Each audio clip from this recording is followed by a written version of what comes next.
Hi, a little bit of a disclaimer. The monsoon season is here and I'm down with a cold and a cough. What a bummer, but I hope to be back next week sounding better and fully recovered. So bear with me.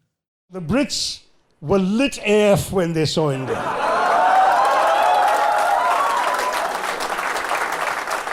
They thought our resources were snack. So they built this empire that left us shook. But we resisted the empire, Gandhiji and all that, because YOLO. And we drove them out with our non-violent swag.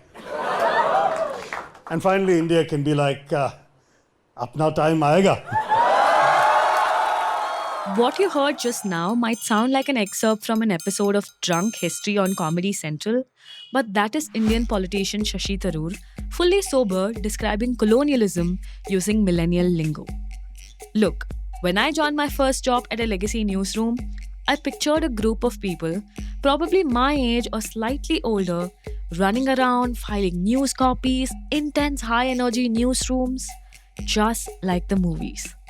But the reality was quite different. It was rather quiet to begin with. I was surrounded by people closer to Tharoor's age, basically boomers, and even the way we spoke was very, very different. For example, once I had taken a week off to celebrate my friend's birthday in Goa and returned to work.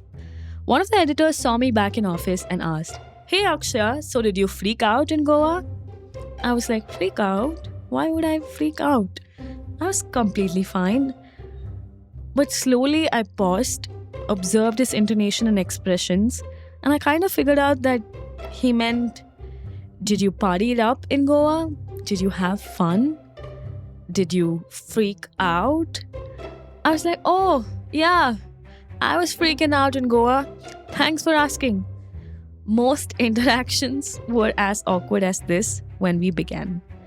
I was stumbling my way through the early career dance of ambition and insecurity, and I was surrounded by old-timers who loved to use the phrase, "My experience is your age." To my surprise, after spending 3 years of my life working with them, I had become friends with them. In fact, now in hindsight, so much of my work ethic is informed by them. Old school journalism, truth, fairness, and that sort of a thing. Not just that, even more tactical things like always take notes, even if you have a recorder on you. Sharpen your memory as a journalist. Remember names always. Fact check your stories, names, and spellings before you go into publishing because nothing is ever reversible in a newspaper. Culture clashes between different generations are an age old story. Everyone talks about how generational divides are wider than ever. But I was interested in knowing if there were other people who had formed intergenerational friendships like me. How did it affect the way they look at work and careers? Did it help them?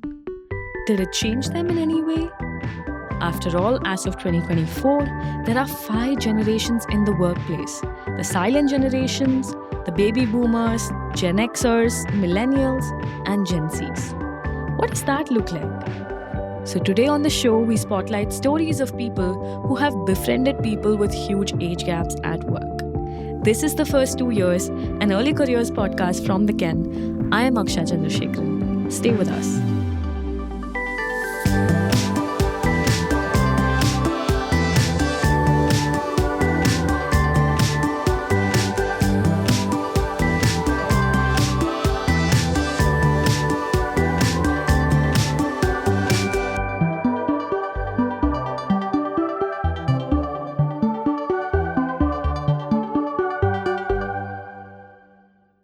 The first person who reached out to me on X about this story was Vignesh Vijay Kumar. He heads talent acquisition at Freshworks. At his job, Vignesh is someone who's spearheading campus hiring, so he's talking to people in their 20s constantly. He's also friends with people with whom he has a 2-decade age gap. He's fascinated by how different generations think, respond, and perceive the workplace and their own careers. In fact, he even started a podcast called OK Boomer with a Gen Z colleague of his to dissect some of these generational shifts at the workplace. I interviewed one of your colleagues before, right? And he called you the Yoda of Freshworks. I can identify with all generations because I feel old and young at the same time. It's like you've seen these memes, right? Like Yoda in like the original Star Wars movies, and like the baby Yoda in like the new TV series. So like with older people, I'm like usually the youngest. With younger people, I'm usually the oldest. So it's like stuck in between like multiple generations. All jokes aside, according to his legal birth date, Vignesh is a millennial. Okay, let's start from the beginning, right? Tell me about how you met your older friends at work. Two people that I really look up to and I've worked with like up close are like my former CHRO and my CIO. Both of them are like probably like 16, 20 years older than me. And they've come from a very different like upbringing and background, like because they've lived through like an era where technology wasn't prevalent. But I would say that they are really tech first right now. Like it would surprise a random person to see somebody like them being a power user of so many things that even like millennials fail to do or struggle with right now. Just for my listeners, the former CHRO of Freshworks is Suman Gopalan, whom I had interviewed for the Ken's podcast, Cost to Company, before. And CIO is Prasad Ramakrishnan.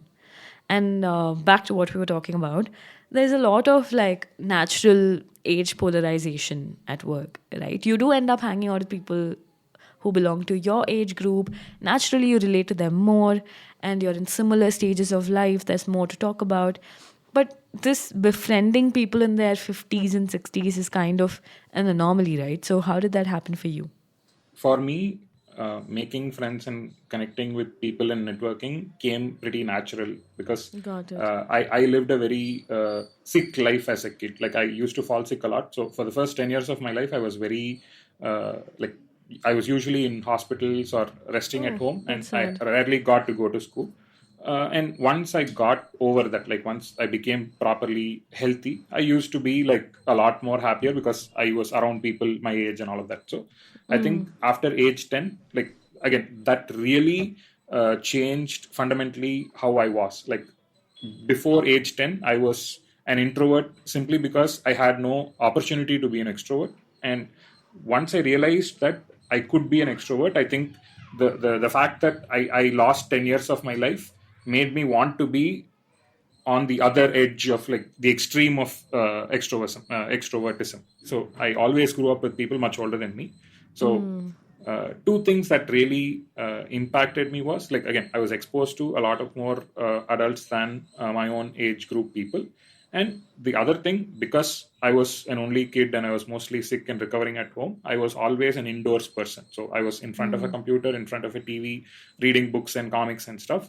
So I think in the 90s, the globalization hadn't happened as much. So India was always lagging behind the West by a couple of years or almost a generation. So I grew up on what Gen Xers grew up on outside India, and then because India accelerated a lot. Like I used to watch TV shows that are probably not contemporary for people my age, and then the whole like somewhere in the early 2000s, I think India caught up. So everything started becoming as close to real time as possible. Now everything is like live everywhere. So these two things I think help me understand all age groups. First of all, sorry to hear about your health struggles, right, during your childhood. So you said your coming of age as a millennial happened during a period of globalization, which is on both like economic and technological fronts, right? Which is how I view generations as a whole. Like growing up in different periods of time and going through like a different kind of a world gives you like completely different set of values, a different lens, different beliefs, perspectives, and all of that, right? So what did it teach you about a different generation? So the former CIO, he was actually a customer of ours. So he Okay. had worked in a company as a CIO and he had actually retired. So he was actually doing freelance consulting with us. I mean, he wasn't a CIO when he came. He Got was a it. retired CIO when he came. So he came as a consultant to help us with like general best practices and security and all of that. And this was a time when I think we had just started using Workplace by Facebook. It's an internal tool. It's basically Facebook, but limited only to your organization. So it was like our own intranet. Got So it. I'm a power user of Workplace, so I generally follow whatever is happening. And I suddenly got a notification that like Prasad Ramakrishnan, that's his name, is going live on Workplace. I mean, Facebook Live is one thing, but somebody going live on Workplace is the first time I'm seeing it. And then there's Prasad talking about like best practices in cybersecurity and all of that. So I was like, I didn't even know who he was.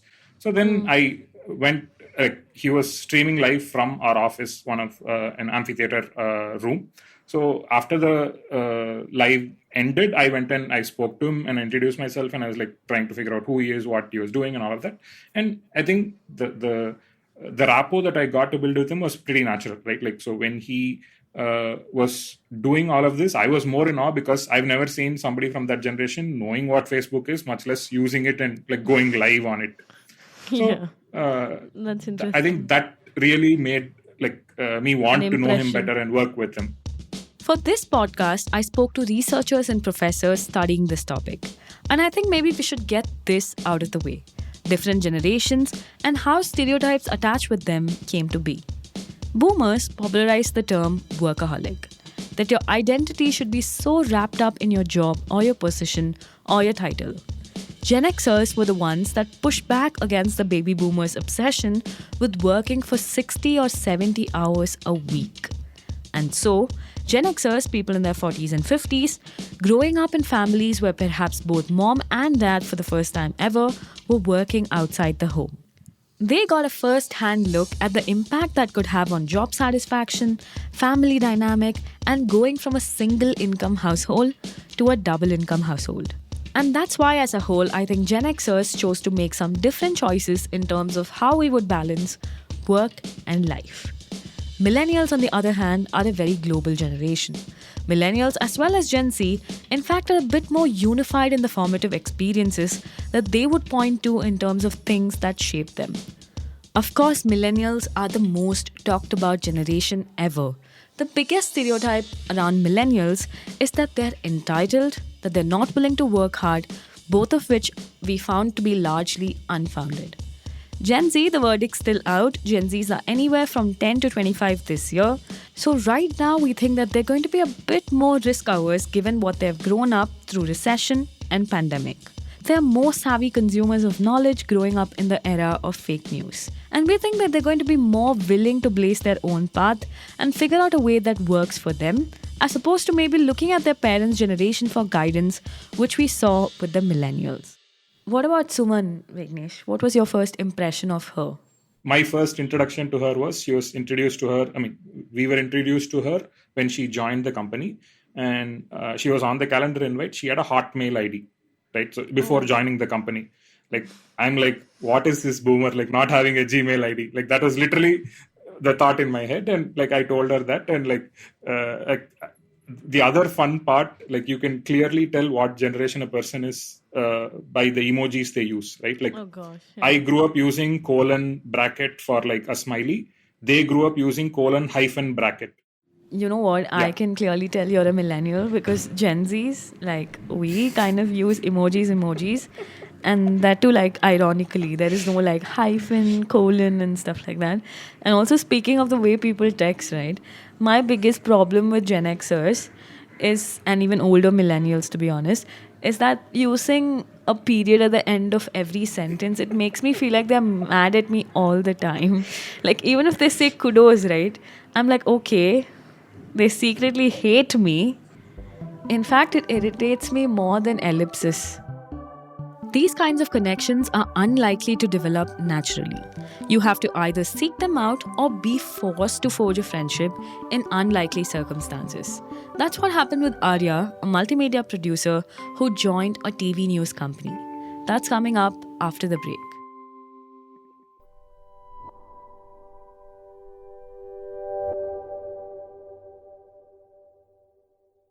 Arya was a freshly minted journalism graduate, all of 22 years old. I was, sort of moved into this very giant newsroom and several floors. And I entered the floor and I looked at people around me and I slowly realized one thing. Hey, there's no young people around, right? And I was curious because this was my first job. I had 10,000 things that I wanted to achieve and I wanted to achieve them real fast. It must have been daunting, right? From that to like making friends, how did that happen? I mean, truth be told, I did come in with my own set of biases against, people older to me. So, and I'm sure that the others I was interacting with had their own set of biases too.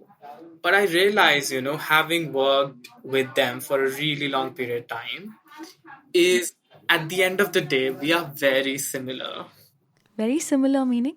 I was entering in as a 22-year-old. There were people who were 45, 47. The oldest employee we had was 55, 56, right? So you would learn, you would build your own work ethic for sure, but then you would learn from across the generation, and then you realize, oh, there is a very strong commonness between all of us. The way we do things might be different, the way we approach them might be different, but there's still a very strong commonness across generations. And when you work in a team, you realize, oh, things are quite same deep down. Arya, what would you say was like one of your biggest learnings? Like a stereotype that got completely shattered through these friendships? I also realized, which was one of my biggest discoveries, I realized it was on my own bias that as people age, they sort of work less, right? That kind of shattered because I entered a workplace where there were so many people and everybody worked all the time. And weren't it wasn't like a stipulated 9 to 5, and it would go on, and people would stay in the newsroom and would file stories or working all the time. So I realized, oh, the work never stops. I mean, you gotta do what you gotta do, right? And there is no sort of age where you sort of say, okay, I'm kind of done, I'm gonna back. Like, there is, you don't get there. So working with them, I realized, okay, work is like a lifelong thing. That's more like a misconception, right? That towards the end of your career, you get into that retirement mindset and you start working less and less and less. I'm talking more about like stereotypes. For example, both my parents were like, you pick a career, you go into basically a 40-year tunnel and you come out for retirement. So I used to think that the whole of that generation was kind of risk averse, did not job hop, and so on, right? But I learned that that's absolutely not true. Some of my colleagues had had a full fledged careers before they turned journalists. So I'm talking more like that stereotypes that you thought were true but were completely untrue. One interesting thing I should mention is that before I went into my organization, there was nobody who was, thinking about other like genders, right? There wasn't anybody thinking about. Yeah, so every conversation would be in the binary. What happened was during the Pride month, I pitched in the story of a Pride series, and I said, "Hey, I'm going to be producing a video series. So there are four Sundays. So each Sunday, I would be doing a separate video for highlighting one queer person and their everyday life." Uh oh, I'm already worried. And I pitched it to my manager, then pitched it to the editor, then pitched it across the team, then got those permissions. I knew a lot had to be spent because a camera had to go, a camera person has to go, a car had to go. I had to interview people on ground. So, and we were shooting across locations. I knew that this requires a lot of work. So I had to be really, really prepped up. But besides the prepping up, besides the technicalities of it, I was very, very apprehensive. I knew that by doing something, I'm also revealing myself. This was the first time ever somebody had pitched a story like that in that room. And nobody had. So when I pitched in the story, I remember nobody had anything to say because they were like, okay, should I say or should I not say? Will it be problematic or not? Or he wants to do something new, let him try. Or, why waste so much resources on something like that? By the end of it, I actually did the story. And the people who were not so welcoming did edit that story, sit through that story, help in the graphics, did the voiceover. So they sat with me. I remember this one particular editor who went with me for the shoot, and he got his son as well because he had a PTM to attend to. And he got his son. So then he actually sat down with this guy that I was interviewing, right? Who was a queer person, and that conversation went great. And I never expected in my wildest dreams that something like that could happen. See, that's a stereotype. In fact, the biggest one of them all associated with baby boomers and Gen Xers is that they're very resistant to change. Like, that's okay boomer in a nutshell, right? Were you surprised initially when all of this happened? I did study in Delhi University, which was largely liberal, and then I went to ACT, which is also a very liberal space. For me to enter the workplace, which was, I would say, initially, I was very hesitant to call it liberal, right? Because I came with my own set of biases, knowing that hey, these people, these boomers, are not going to get it, right? So I also remember that. I mean, I came in with my own set of biases with regards to this. One of the reasons I did not open up was because I thought, hey, they might not get it.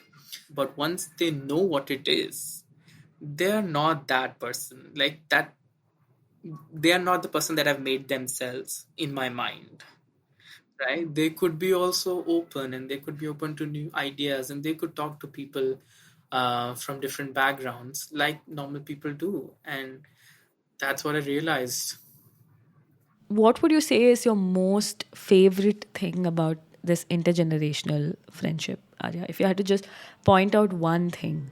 We were on our own trajectories, yeah. They were like different paths for us to travel. I had to learn. They had already learned. They had to practice and execute it well. For me, it was a learning experience 101. So, in that sense, I never really bothered about promotions and you know competitive rivalry and stuff. I mean, now I look back, I don't remember. I mean, I don't recall anything like that. If I were in a newsroom which was filled with my people my own age, I think I would have felt it more discerningly. But here, I just couldn't. When I was researching for this episode, I chanced upon this book called Gen Intelligence by Megan Gerhard, Josephine Equal, and Brandon Fogel. It turns out there is a fascinating body of research about how working with a peer is so different from working with someone older. When we work with a peer, we are more threatened by their chances for upward mobility. But that doesn't happen as much when you're friends with co-workers from different life stages and at differing levels of their careers. Intergenerational friendships, in a way, are quite chill. They are more open to sharing their learnings and opportunities and sometimes even promoting you at work. And it is far less competitive than the one you may experience with colleagues of a similar age. What would you say was your biggest learning from, say, somebody like Prasad, Vignesh? Prasad is one person that I will always be in awe of when I look at how much energy he brings to the table. Right. Generally, when we work with people outside India, right, like we have presence all over the world, so we have a lot of people sitting in the US. So it's more stereotype of Indians versus Americans. Like Indians usually prefer staying up late. Americans usually prefer starting their day early. So most of the common meeting times that we have are usually India time evening and US time early morning, right? And whenever Prasad was in town, like he works out of the US, he visits Chennai pretty often. He used to have like meetings all through the clock. Like he used to attend US meetings in US time, India meetings in India time, and he would come the next day like super fresh and super energetic. And like that is something that I was like really in awe of. Of course, we are friends, but they're a lot more than friends to me. They are like I look at them as mentors, right? So in my head, like there are peers and there are people who are like far ahead of me, and those are people that I can look up to as role models. So I'm not at their level yet. So while they are still friends, I still in my head look up to them. So they're like levels above me. Just to get a sense of your conversations, right? What do you and Prasad or Suman, somebody with a 2-decade age gap, right? What do you guys talk about? I think the most interesting or the fun times that I've had with them are sending them memes and, sometimes trying to explain it to them and sometimes them surprising me with their own memes. Oh, Like, is I it? think memes is a very inherently Gen Z thing. So, for me also, it is relatively new, right? Like, I didn't grow up with memes. Like, memes started or like gained popularity only when I was well into my late college years. Yeah. So, a lot of what happens at work, when we discuss over memes, it makes it a lot more fun. You do that with these people? They're using. Yeah. Okay, like, are the memes different with them or are they sharing the same memes? Do they get it? Yes, they do. You have no idea.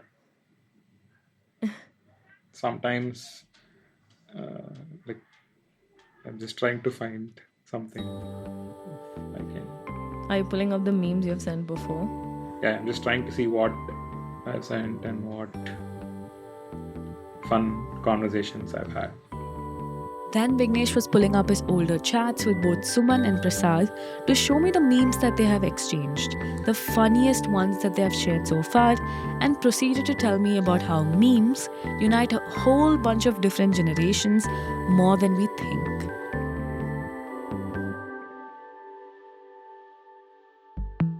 Big thanks to Vignesh and Arya for opening up to me about their friendships at work. We're nearing the end of the season for the first 2 years. If you want to hear more about something specific about exiting the first 2 years, write in. All the information about reaching out is in the show notes below. This episode was written, hosted, and produced by me, Akshay Chandrasekharan, and audio engineering is by Rajiv CN. Thank you for listening.